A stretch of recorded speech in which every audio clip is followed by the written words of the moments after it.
Una profunda revolucionaria. Evere Bonafini. ¡Presente! Ahora y siempre. Radio Caput. Eve le dio mucho amor a Radio Caput. Esas cosas. Soy muy tímida. Ok. Radio Caput. Radio Caput. Estás escuchando Caput. Radio Caput. Radio Caput. Te comunicas con nosotros al 11 65 16 44 46. Radio Caput. Radiocaput.com. Mientras todos duermen, algo muy extraño ocurre en los laboratorios químicos RX. Seguinos en Twitter, @radiocaput, o en Facebook, Radio Caput. Radiocaput.com. Estás conectado. Estás en Caput.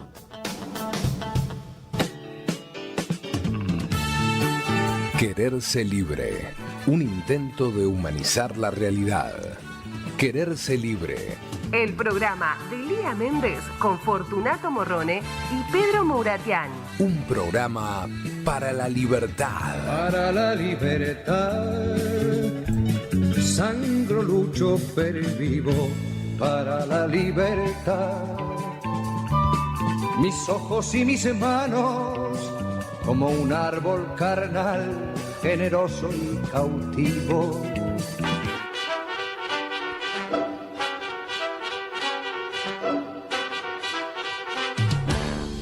Muy buenos días. Good morning, porque ahora tenemos que empezar a hablar, ahora que estamos alineados con los Estados Unidos de Norteamérica. Yes, of course. A vos te sale fácil. Yes. Te has venido entrenando hace bastante. Sí, porque mi corazón está en América. Qué cosa. ¿Vos sabés que es el día de la pizza? Digo, ya Hoy empecemos es con el la día de efeméride. Ah, qué lindo, che, sí. Hoy es el día de la pizza, ¿sabían? Muy, muy bueno. Vos sabés que cuando viajé por primera vez, ¿puedo contar algo? Claro, cómo no, sí. Cuando viajé por primera vez a Europa, ya en el 70. O sea, ya con eso pasás el aviso de que has viajado a Europa. Sí, viste, porque para que sepan que uno es viajado. Nada, fui para Canarias 78, que fue el encuentro mundial del siloísmo, uno de los primeros encuentros internacionales, donde nos juntamos en las Islas Canarias, un montón de... Bueno, nada, y la idea mía era después quedarme un tiempo más en Málaga, donde todavía uno de los viejos amigos que viajó en aquella época, Hugo Rodríguez, está ahí que hace poco me conecté con él. Podríamos llamarlo algún día para que nos cuente un poco. Bueno. Concreta, coño. Sí, así hacemos un poquitito de producción. Bueno, y entre las cosas que me llevé, porque yo como pensaba quedarme un tiempo indeterminado, había ido con pasaje de ida, tiempo indeterminado, y le dije a mi hija que me anotara la receta de la pizza. Uh-huh. Nunca había hecho pizza, ni me había puesto a mirar a mi vieja cómo la hacía la pizza. Tus viejos italianos. Mis viejos son tanos, sí. Pero de todas maneras, te digo, es rara la historia porque ella no sabe, digamos, no es que se hacía pizza tan común. Mi vieja en realidad aprendió a hacer la pizza acá cuando un primo mío, más grande, había laburado en una pizzería y le enseñaron el modo de hacerla y ahí empezamos a comer pizza como la gente en casa. Bueno, entonces me llevó la receta que hacía mi vieja. Y estando con los amigos, porque estábamos viviendo unos 5 argentinos y además se habían sumado algunos malagueños a este grupo. Entonces, bueno, que les voy a hacer pizza. Y la verdad que me tiré a la pileta a hacer la pizza siguiendo la receta, consiguiendo las cosas para hacerla. Cuando terminé de cocinarla, ni yo lo podía creer. Estaba buenísima la pizza, ¿no? Y había un andaluz, un malagueño, que no tenían, en esa época la pizza todavía no había llegado a España, prácticamente, o sea, no era una cosa. Entonces agarra y dice la pizza, ¿y esto qué es, tío? Y dice, esto es pan con queso, tío. Digo, sí, es pan con queso, la puta. andaluz del Joraca. Habrá sí. que ver cómo te salió la pizza. No, Porque si estaba, no sabían, si no conocían lo que era una pizza, por ahí la pizza no salió tan bien y te dijeron, no, qué rica. Estaba buenísima. Bueno, pero buenísima. fíjate vos Sí. cómo funciona la cabeza, ¿no? Porque te dije hoy es el día de la pizza y vos relacionaste con esa historia. Sí. Y yo, cuando me enteré que es el día de la pizza, ¿sabés con qué relacioné? Con el inicio del gobierno de Macri. Ah, ¿Te Pizza acordás? Macri. Claro, porque se fueron con todo, porque ahora aumenta el boleto de colectivo. ¿Te acordás que nos tiraron con todo con el aumento de las tarifas de luz, y gas? De gas, claro. ¿Y quién era? Prat Gay. Ah, que sí, que decía vamos que total... a pagar 2 pizzas. Ahora sí. ¿Qué es el aumento? Son 2 pizzas, decía. 2 pizzas en aquella época. Ahora 2 pizzas salen 10 lucas cada una, 8 lucas, 9 lucas. Quiero decir, nos han faltado sí. el respeto desde hace mucho tiempo, ¿no? Ahora muchos se escandalizan con... Bueno, de eso quiero hablar un rato, ¿no? Con Milei, pero lo voy a dejar para después porque creo que tenemos una entrevista en un ratito nomás con Guillermo Zulin, con nuestro amigo economista humanista, que cada tanto y en momentos de crisis lo llamamos para ver si nos aclara un poquito el panorama. A ver si en realidad yo quiero hablar con él para que me consuele, no para que me esclarezca nada. Sí, sí, necesitamos la visión de él, la visión humanista del momento actual y bueno, y que analice también algunos aspectos de la política económica. Bueno, eso de la política económica, no sé si es una palabra muy grande en este caos en el que estamos viviendo. Creo que ya está en comunicación Guillermo Zullis, así que podemos arrancar directamente y lo saludamos. Buenas tardes, Guillermo, ¿cómo estás? Gusto saludarte. Hola. ¿Qué tal, Lía? ¿Cómo estás? ¿Cómo andan todos? ¿Qué tal? Acá estamos con Fortunato Morrone. Eso. Fortunato Gabriel Morrone. Que se pone celoso si no lo saludás. DNI 11 millones y bueno, y eso. ¿Qué tal? ¿Cómo estás, Guillermo, en estos tiempos tan especiales? Estoy en Argentina, para empezar, lo cual significa ya una base de cómo estamos todos. Entonces, todo lo que te puedo decir estoy bien es esto siempre relativo, ¿no? Estoy bien de salud. Claro. Bueno, por ahora. Claro, que no es poca cosa en estos tiempos. Hasta que no tengas que ir a comprar algún remedio. Qué locura, ¿no? Las cosas que vengo escuchando. Ayer escuchaba una entrevista que le hacían de las tantas que se hacen todo el tiempo a la gente en la calle y en las filas que se están haciendo por lo del SUBE y eso. Y había una mujer que mencionaba, bueno, se la ve en situación, digamos, de carencias, porque ella lo planteaba, y que hablaba de que tiene su hijo enfermo y depende de la medicación que le daban por ese sistema que no sé bien cómo se llama, 12 o 2... ya lo voy a encontrar ahora, que le entregaban la medicación gratis y se la han suspendido y le han dicho que no... nada, que vuelva a llamar, que pertenece a la casta. ¿Cómo? Claro.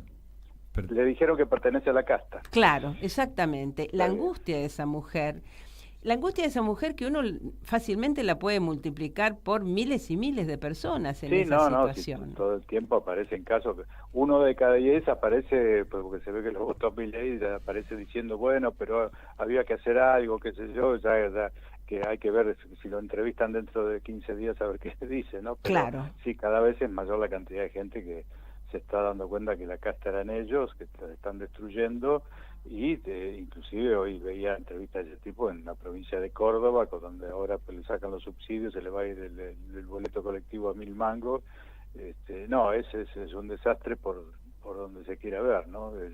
El tema es que, bueno, tanto desastre se va a chocar contra un frontón muy pronto. El tema es qué viene después de ese choque contra el frontón, ¿no? Porque no creo que por la personalidad de Milei retroceda o consensúe o haga algo que trate de hacer de un modo más moderado su política, porque siempre redobla la apuesta y, bueno, se va a estrellar, ¿no? Ahora, yo quería desarrollar algo después, pero me parece que engancha justo con los que estamos conversando, porque acá hay muchos responsables, porque de estar en esta situación y con este gobierno. Porque los gobernadores, hoy acusados de traidores por Milei, llámese el gobernador de Santa Fe, Córdoba, San Luis, esos gobernadores en su momento llamaron a votar por Milei en el balotaje. Y si bien el votante, ¿cómo decirte?, no es lo suyo, no, por un lado estaba muy influido por el odio que le habían metido durante años, al kirchnerismo y al peronismo, ¿no? Entonces, ¿cómo decirte?, más la situación cotidiana en la que vive, más no estar en el tema político, etcétera, más sí, viste, era un tipo nuevo, qué sé yo, le pongo el voto. Pero el político tradicional sabía quién era Milei, sabía que era un desequilibrado, porque todo aquel que no estaba tomado por el odio, lo podía distinguir. No solo los políticos, pero ellos sabían bien. De hecho, en la campaña lo llega a plantear Massa, la necesidad a futuro de que los candidatos pasen por un psicotécnico. Era tan evidente, que estábamos frente a una persona con un desequilibrio importante. Yo no puedo diagnosticar, pero he estado leyendo un poquito, ¿no?, sobre estos trastornos de personalidad. Más bien son estructuras de personalidad con ciertas características, como es la falta de empatía, como es la falta de la ausencia de remordimiento, personalidades rotundas, desafiantes, inflexibles, con dificultad para inhibir comportamientos. Entonces, todo eso se lo verifica en Milei. Entonces, yo creo que acá... todo ese delirio mesiánico que tiene, que se cree... Pero lo tiene desde siempre, Guillermo. ¿Y sabés qué digo? Claro. Que acá hay responsables, y aquellos que empujaron a la población a votarlo a Milei para que desaparezca el kirchnerismo. Y no te habla una kirchnerista, ¿eh? O sea, yo no soy kirchnerista. Vos sabés, yo soy humanista, he adherido a muchas acciones del kirchnerismo y también he sido crítica de otras cosas.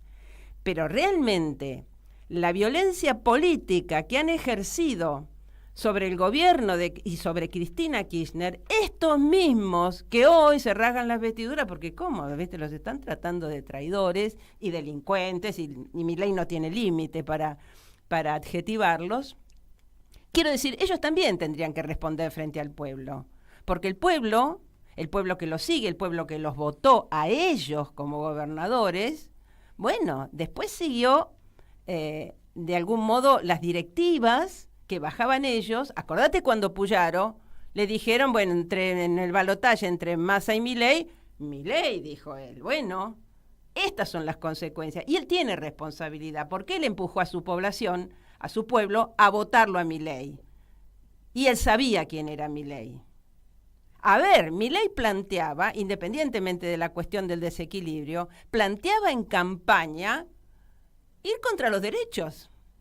Y eso era totalmente inconstitucional. No hacía falta que presentara un DNU, que ahora es, por todos los constitucionalistas, visto como inconstitucional, porque lo es. Las propuestas de Milei eran inconstitucionales. Las propuestas que planteaba Milei era retroceder en derechos. Y eso no es posible en una democracia constitucional. Nosotros tenemos como parte de nuestra Constitución, integran nuestra Constitución, los tratados internacionales. Y lo que él planteaba era ir contra principios de los tratados internacionales. ¿Y qué? ¿Me querés decir que los políticos tradicionales no sabían eso, no lo veían? A ver, hoy hay constitucionalistas que todos, de punta a punta, van a decir que esto es inconstitucional, y entonces el DNU, y entonces, claro, se los nombra, el otro. Pero ahí hay constitucionalistas de primer nivel, que acordate lo que hacían en la época de Cristina, que hasta llegaron a plantear que no estaba recibida de abogada. A ver, son...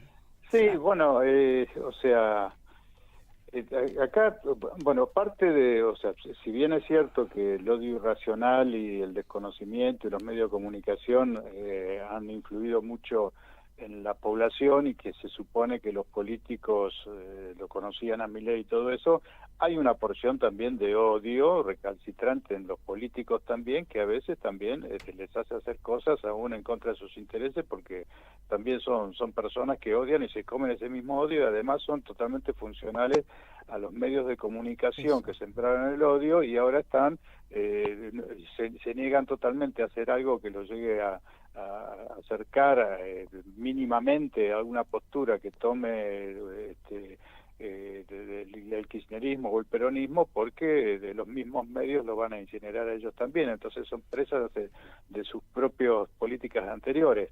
Ahora, yo creo que hay, por un lado es toda esa locura, digamos, bueno, los traidores de Milei han sido traidores de su pueblo antes. Exacto. Que eso, así que, pero ahí hay una cuestión, yo diría que cuando Milei saca el 30%, que nunca sacó más del 30%, él solo, ese 30%, que es bastante para la locura de Milei, es responsabilidad por una parte de los medios, por otra parte es responsabilidad también de que el gobierno de Alberto Fernández no supo cambiar estructuralmente cosas como para que la gente esté mejor.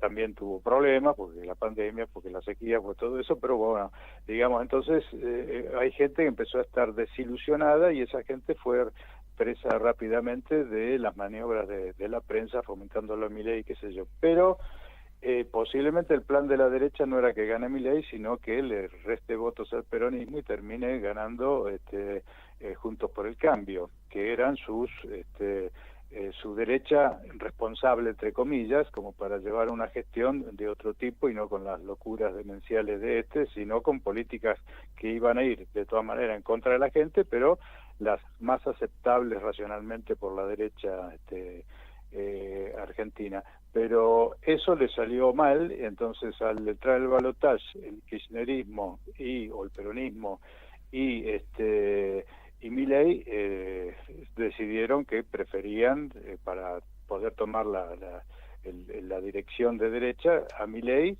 y después verían qué hacían, que creo que es lo que está pasando en este momento. Me parece que en este momento no es que no sabían que estaba loco, sino que los grandes poderes que están detrás ya empezaron, para empezar, le escribieron la ley ómnibus. Sí, o sea, las grandes empresas que son beneficiarias de todo lo que está en el decreto y en la ley ómnibus, todas las privatizaciones, toda la regulación de todo el mercado, que hace que todas las empresas que son oligopólicas o monopólicas tomen a los consumidores, prefieran, digamos, maximizar ganancias teniendo menos consumidores, pero que tengan mayor rentabilidad, y el que no pueda tener una prepaga que no la tenga, el que no pueda comer que no coma, el que no pueda subirse a un colectivo que no se suba, y esa es la mentalidad, digamos, de las empresas que son oligopólicas, monopólicas, porque les importa tres pitos, igual ellos, los consumidores, los van a tener con precios más altos, y los que no los pueden pagar se joden. Esa es a esos sectores han querido beneficiar con todas esas medidas, y todas esas medidas las planearon los estudios jurídicos de las grandes empresas, se las dieron a Sturzenegger, y Sturzenegger se lo trasladó a Milei para que lo lleve al Parlamento. Entonces eso es lo que se ha estado peleando. Entonces ellos, si Milei es un fusible que va a saltar, lo veremos en los próximos tiempos, a ver cómo reacciona, pero si salta, bueno, tendrán su plan B, que no sé si será la vicepresidenta, con el respaldo que supuestamente tiene el sector militar, más toda la derecha argentina, pero me parece que también eso es lo que los ha... no es que no sabían lo que era Milei, sino que yo creo que ya sabían que si Milei tenía una carrera corta, ellos tienen algún plan B, ¿no?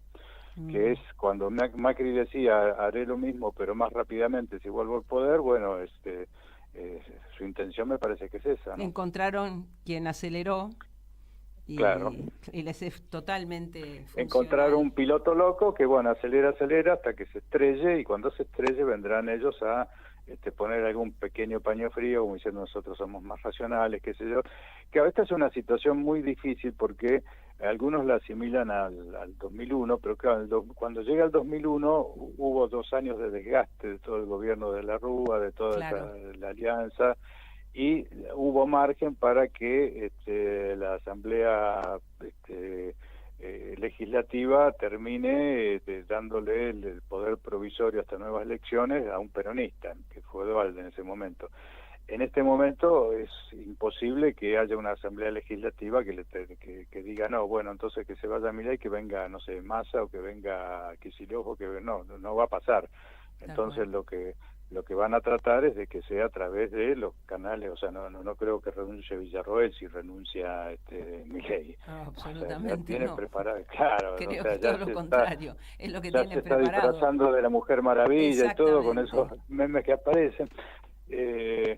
Así que todo bueno, pero bueno, el tema es que va a pasar con la gente, perdón, te interrumpo, Guillermo, pero digamos, la política, los políticos ya sabían también, no solo quién era Milei, sino también quién era Villarroel, porque además lo mostraron, ¿no? No ocultaron nada en campaña. Sí. Entonces, ¿cómo decirte? Empujaron al pueblo hacia allá. No tienen perdón, te digo, la van a tener que asumir esa responsabilidad. Ojalá el pueblo les pida que se haga responsable. Bueno, porque ellos igual la suman o no la suman, no es un problema de ellos. Ellos son la casta y la casta siempre está a salvo.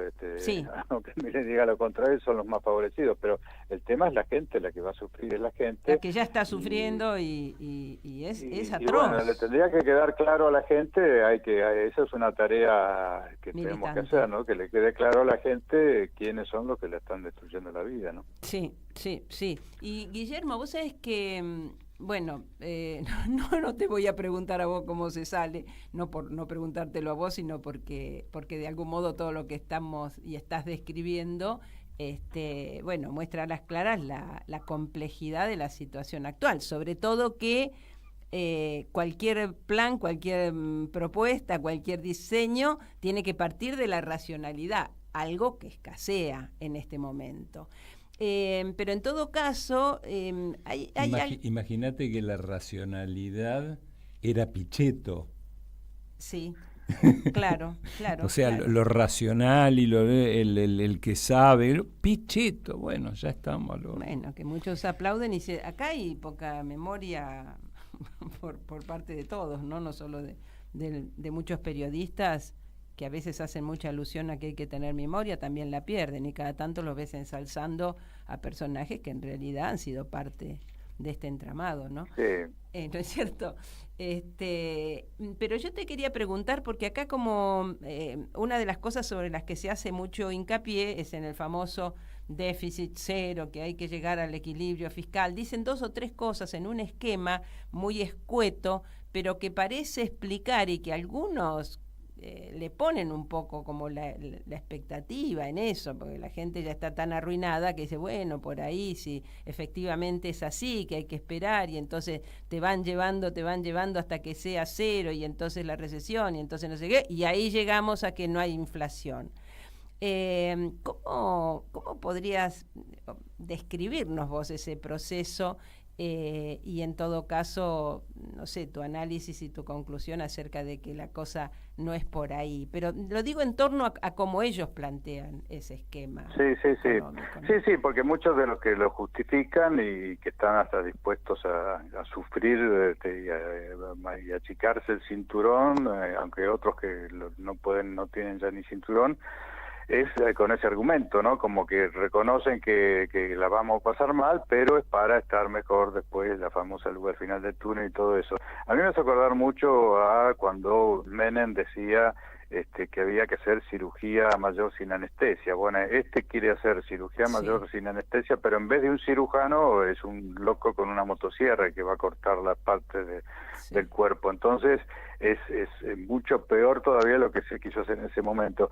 El tema con primero, lo que quiere hacer Milei no es solamente el equilibrio fiscal en un tiempo súper récord, cosa que no ha existido en ningún lugar del mundo, semejante porcentaje de déficit fiscal, bajarlo en pocos meses, sino que además quiere un superávit fiscal, es decir, que no solamente llegar al equilibrio, sino un superávit. ¿Por qué? Porque con ese superávit quiere pagarle al fondo, y el fondo obviamente está de acuerdo con eso. Pero además de ese superávit que quiere darle negocios a las grandes empresas, que son lo que decíamos al principio de esta charla, que es la medicina prepaga, las empresas de servicio, las empresas las petroleras, todos los que van aumentando ahora los precios sin tope y sin techo.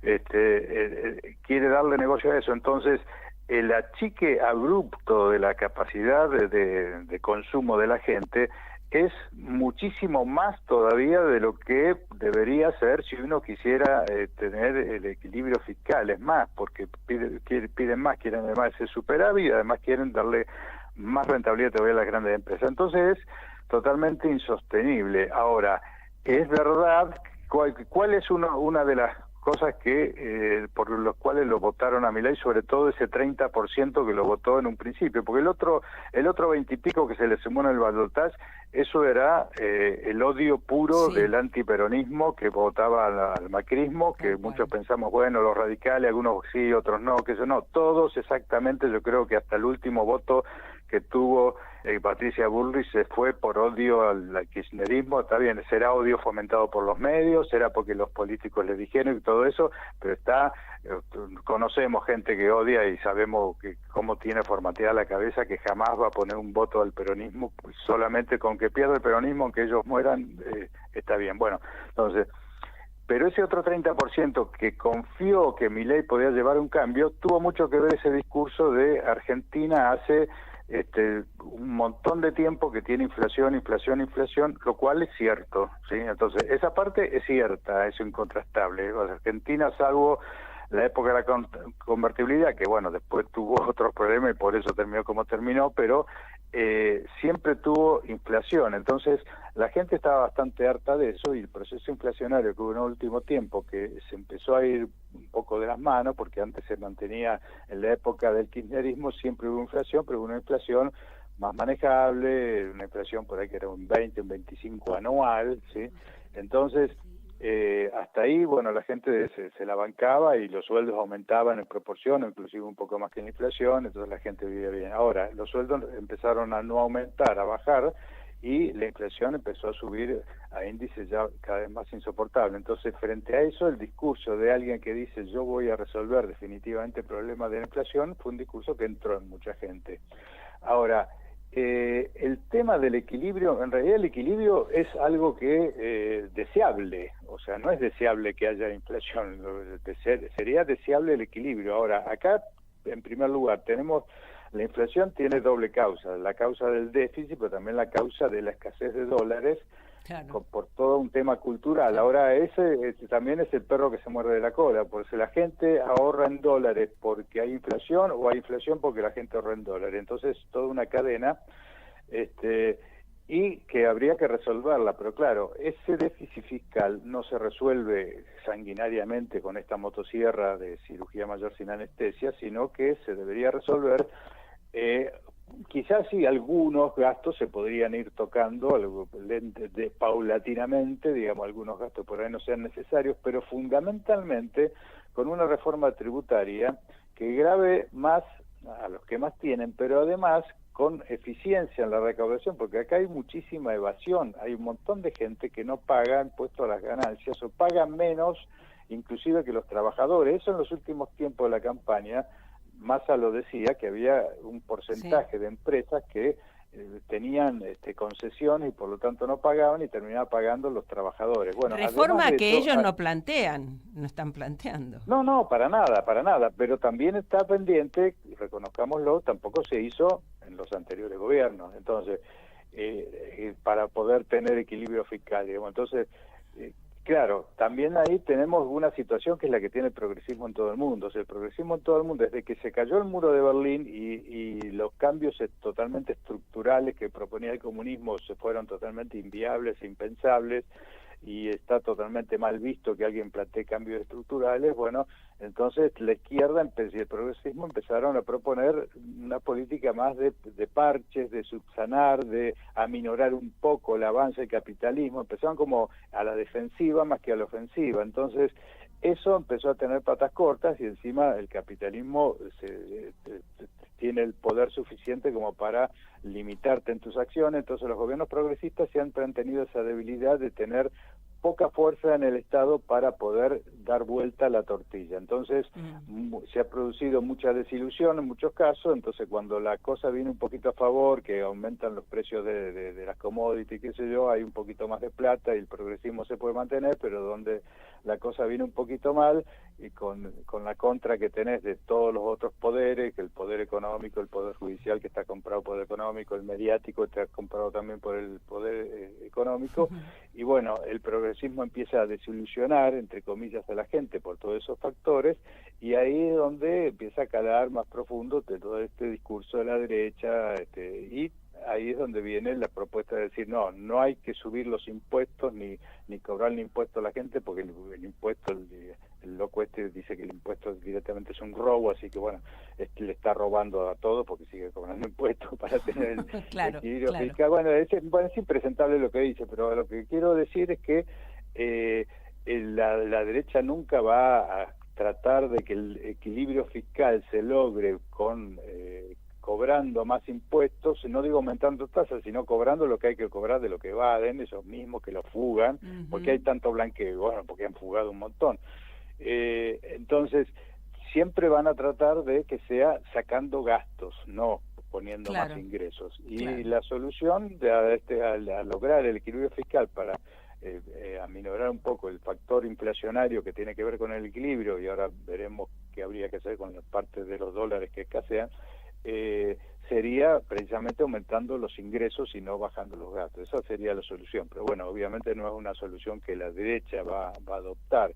Y además habría que hacerlo obviamente gradualmente, o sea, una inflación como la que tenemos, y bueno, se puede bajar de ese modo a lo largo de un año y medio, 2, no abruptamente como se pretenden ahora, que aparte no la van a bajar porque ya sabemos todo esto, o sea, baja el consumo, bajan los ingresos de los impuestos, pues se funden las empresas, despide a gente, se entran menos impuestos, por lo tanto bajan los ingresos, y si bajan los ingresos más hay que ajustar para lograr el equilibrio, y ese la historia nunca acaba, es un círculo vicioso, ¿no? Guillermo, un momentito, perdón, Guillermo, perdón Lía, perdón operador, perdón Martín, perdón Isa, perdón a todos. Estamos entrando en un momento donde los piratas vienen a la cabeza. Entonces hacemos una pequeña, sino el pirata también aparece. Los piratas también, exactamente. Así que vamos a escuchar un tema de Joan Manuel Serrat, una de piratas, y después seguimos. Dale, Guillermo. Quédate en línea, Guille, y seguimos hablando. Gracias. Gracias.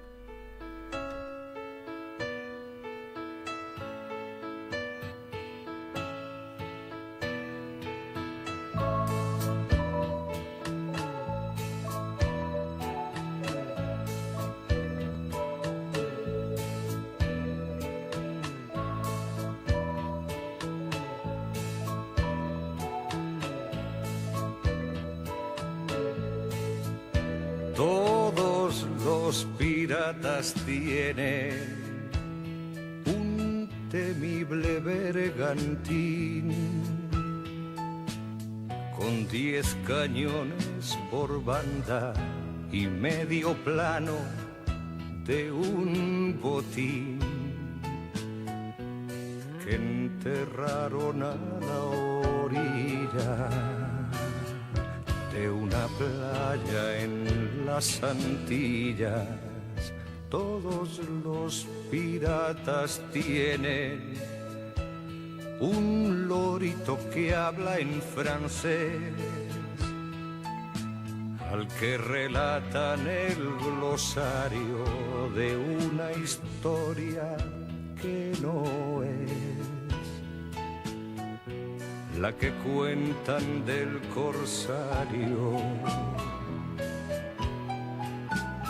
ni tampoco lo contrario. Por un quítame esas pajas, te pasan por la quilla, pero en el fondo son unos sentimentales que se graban en la piel a la reina del burdel y se la llevan puesta a recorrer los mares, marchando una de piratas, larga vida y gloria eterna, para hincarles de rodillas hay que cortarles las piernas.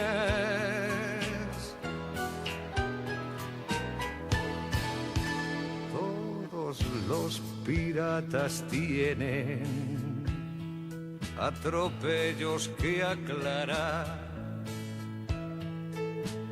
deudas pendientes y asuntos de los que mejor no hablar. Se beben la vida de un trago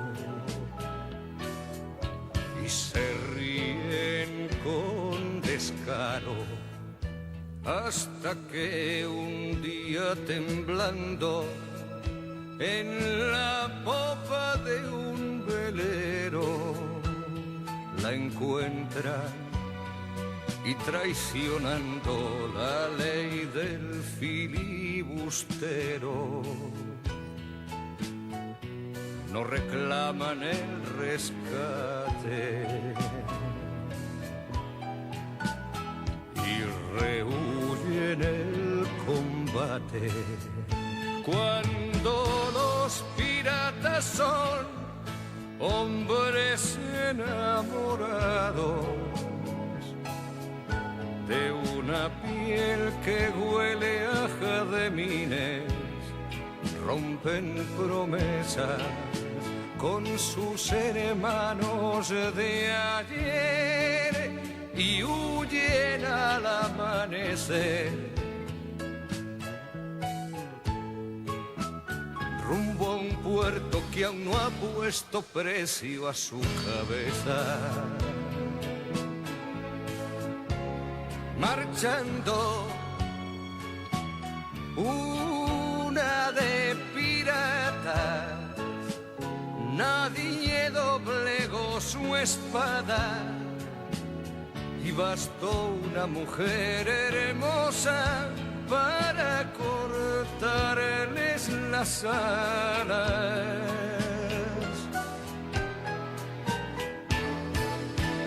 No hay historia de piratas que tenga un final feliz,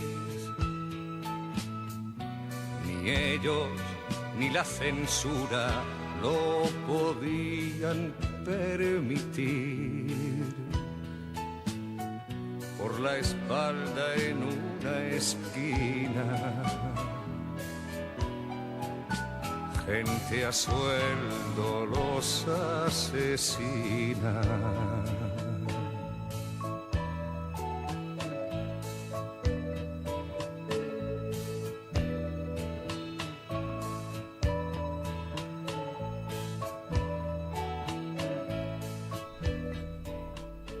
Bueno, muy bien. Aquí estamos Antes, esto es parte de una efeméride que el 9 de febrero de 1556, en el mar del Caribe, el corsario británico Francis Drake, actuando en nombre de la corona inglesa, saquea las costas de la actual Colombia. Bueno, ahora es Black Rock.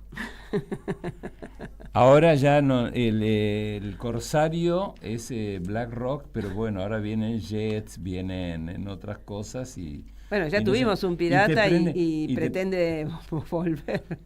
Te prende fuego Ucrania, por ejemplo, te prende fuego un país. Bueno, no me hables de eso. Guillermo, acá estamos. No hay historia de piratas que tenga un final feliz. Exactamente. El problema para quién no es el final feliz. Claro. Bueno, hablábamos con Fortu todo este tema de la desregulación total, que es la que te conduce a la libertad total, según mi ley, ¿no? Así somos todos libres y la verdad que nos tira a los leones con la desregulación, nos deja desnudos, desprotegidos, a la buena de Dios no, de los leones.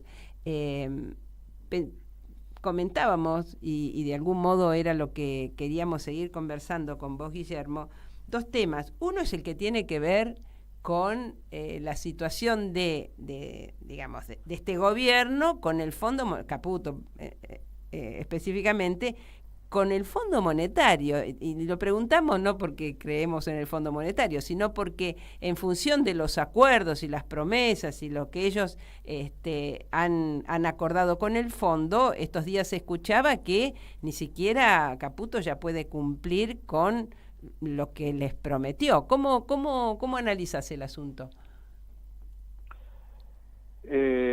Bueno, el fondo, o sea, lo fue cuestionando, pero es más, lo que más pone en cuestión es la viabilidad del plan de ajuste, no porque tenga piedad del pueblo argentino, sino porque cree que políticamente se le puede desbandar el asunto. Entonces el fondo es más racional en ese sentido. Ahora, finalmente le dieron los dólares que necesitaba para poder pagar lo que se vencía, porque eso es lo que viene haciendo el fondo. El fondo claro.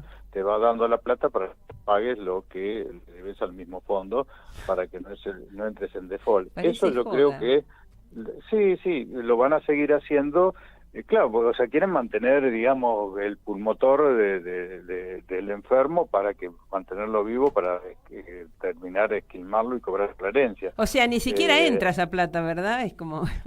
No, claro, no es un pase contable. Entonces, claro. Ahora lo que pasa es ¿cuál es la apuesta? Bueno, que cuando se vaya recuperando un poco el ingreso genuino de divisas y con la tremenda recesión que va a haber, no haya tanto egreso por importaciones, porque la gente no va a tener para consumir, para comprar, entonces ese superávit comercial que iría quedando entre lo que entraría por la exportación de granos y petróleo y todo aquello, y bajaría la importación porque la industria argentina se iría a la bancarrota, entonces ese excedente ahí sí empezaría en ese momento Argentina a pagar con fondos propios poco a poco esa deuda, además de la otra deuda que tiene la deuda privada, o sea que ese plan es para decir, bueno, vamos a estar, si le sale bien, significa que vamos a estar mal unos 50 años pagando, digamos, cuota esa deuda,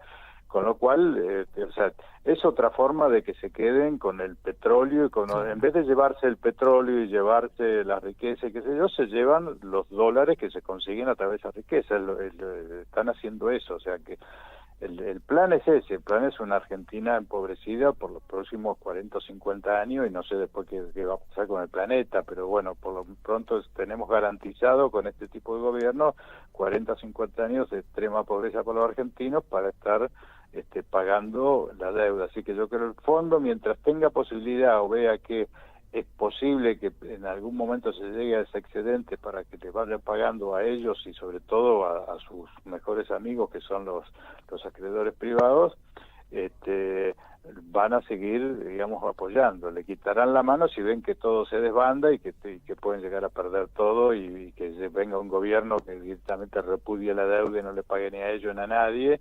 Entonces, bueno, ese va a ser un mal negocio, por lo tanto, políticamente no les conviene que venga un gobierno así, entonces pueden llegar a apretar las clavijas y decirle a Milei que corrija el rumbo si es que peligra políticamente ese plan que tienen, pero para mí es eso, digamos.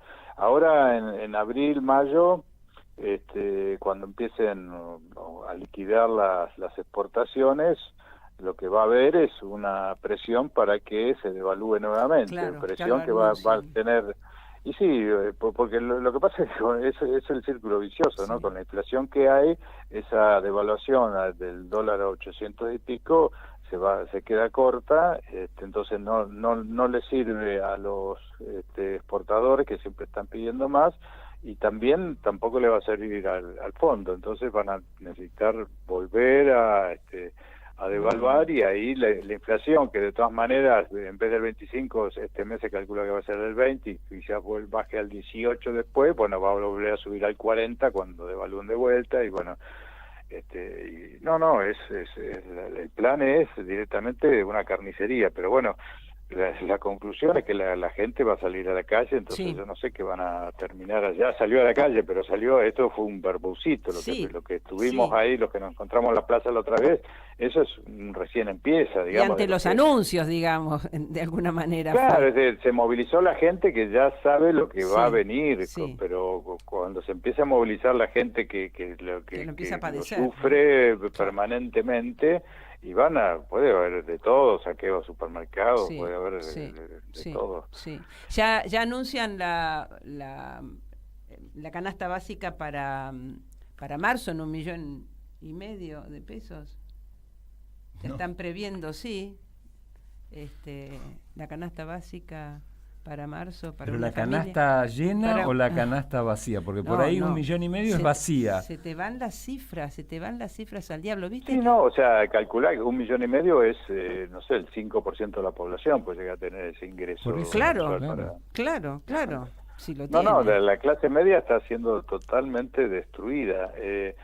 Lo que acá la pregunta no es si esto va a durar, porque no puede durar así. El tema es con qué lo reemplazan, o sea, porque por ahí una vez que está totalmente empobrecido esto y que salta el fusible, puede venir alguien a decir, bueno, les quitamos el 80% de su salario, ahora le vamos a devolver un 5 más, para que estén un poquito mejor, y lo puedan hacer con un gobierno de derecha un poquito más racional, entre comillas, y la gente se puede llegar a bancar, mientras los medios sigan diciendo eso fue consecuencia por la culpa que tuvieron los kirchneristas que hicieron tal y tal cosa.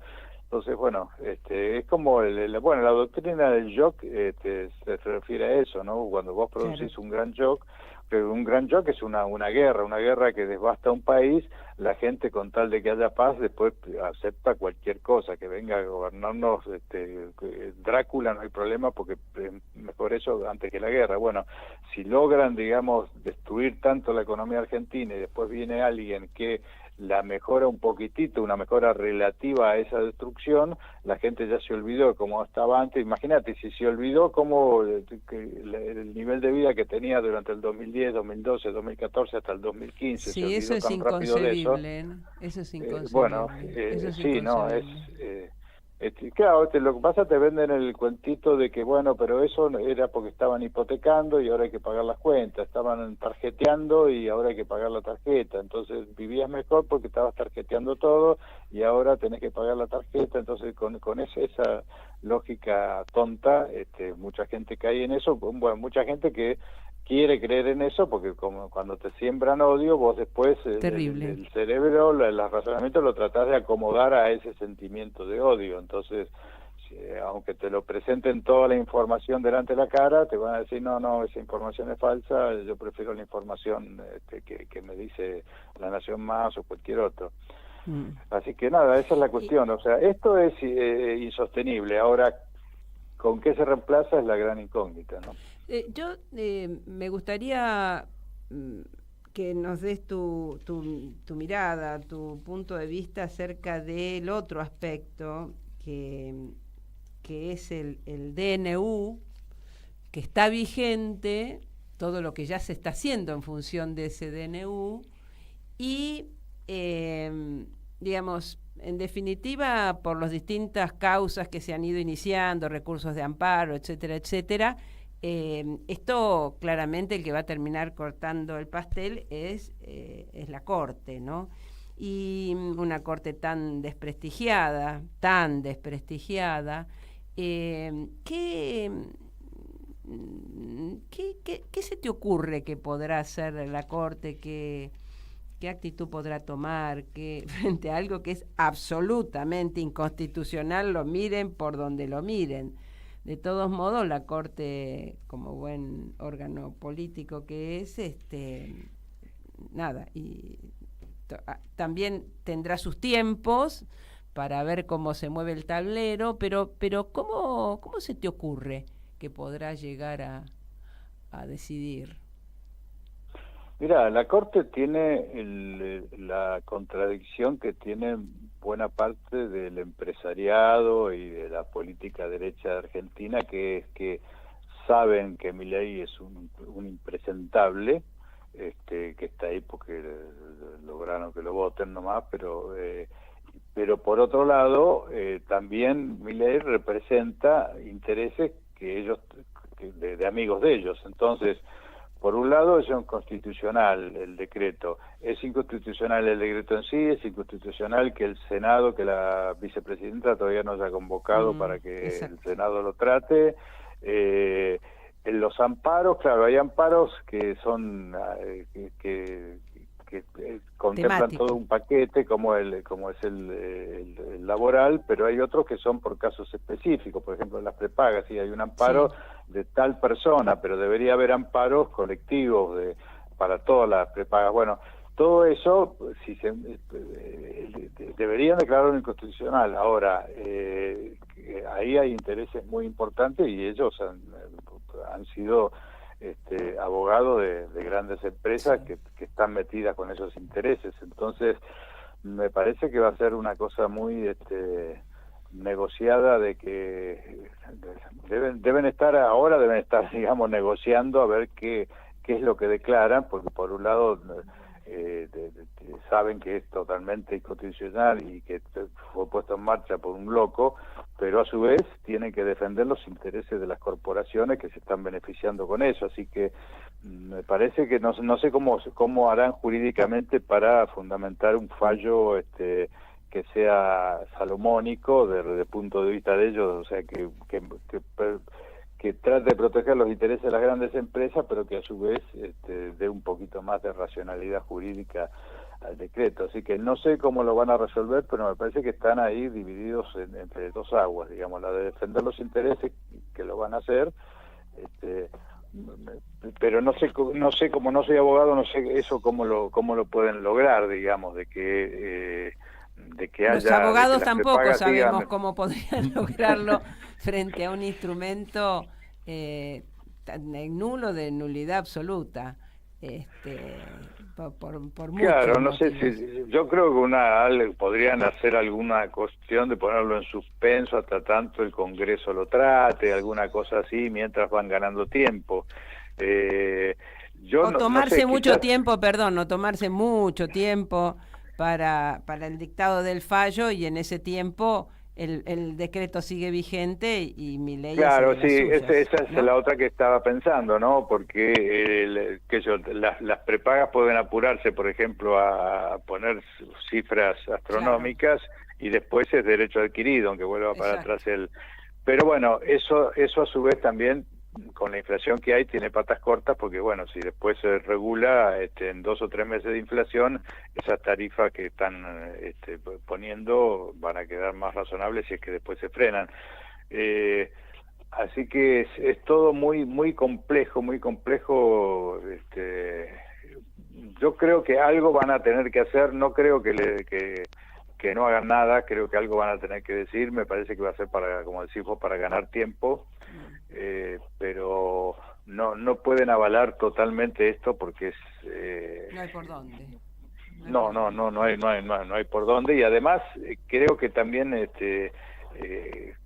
hay cierta, o sea, es tan loco lo que está haciendo este tipo, que hasta la gente que hemos aborrecido por las medidas que ha tomado pasan a ser una suerte de no digo de aliados, pero sí de gente con la cual uno dice, bueno, por lo menos que sea, así como decía recién Fortunato, Pichetto es el que termina haciendo gestiones para bajar la ley ómnibus. Imagínate Pichetto, uno aplaudiendo a Pichetto, uno no se imagina aplaudiendo a Pichetto, pero en esta situación uno dice gracias Pichetto, ¿viste? Entonces por ahí terminamos diciendo gracias a la Corte, ¿viste? No le vendría mal a la Corte después de que, quedó ahí al borde del juicio político. Sí, ¿no? sí. Bueno, Guillermo, nada, la verdad me encantó. Yo en realidad lo que quería que habláramos era que me consueles, Guillermo, por favor. Yo no quería que dieras... Lo dejamos para otro programa. No quería que dieras opiniones económicas. Yo quería que me consueles, pero bueno, será... Bueno, pero hay un consuelo, porque yo te dije que esto, como mucho, puede durar 40 o 50 años. Después la cosa puede venir bien. Ahora, si vos pretendés vivir menos, ya es un problema tuyo. Y él es libre, él puede Él es libre, tenés libertad. Eso. Bueno, gracias, Guillermo. Gracias, Abrazo. Te mandamos un abrazo muy fuerte. Chau. Guillermo Zulins. Bueno, estuvo con nosotros, sí, economista y referente del humanismo. Y gran amigo. Gran amigo. Exactamente. Y nos vamos escuchando a Astor Piazzolla, Mar del Plata, en este momento donde se estarían cumpliendo, creo que si no me equivoco con los cálculos, como, no sé, 150 años. Y donde tienen un gran quilombo con el boleto. Sí. Vamos a escuchar el tema Mar del Plata 70. Astor Piazzolla y su quinteto Nuevo Tango. Ahí nos vamos, hasta la próxima. Y ahí nos vamos hasta la semana que viene. Chau, Muchas gracias.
Hoy Chicha se nos fue.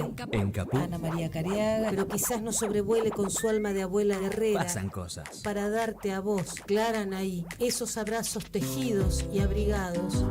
El zapabón. Decir que es merecido es poquito, no hay palabras para describir a Chicha.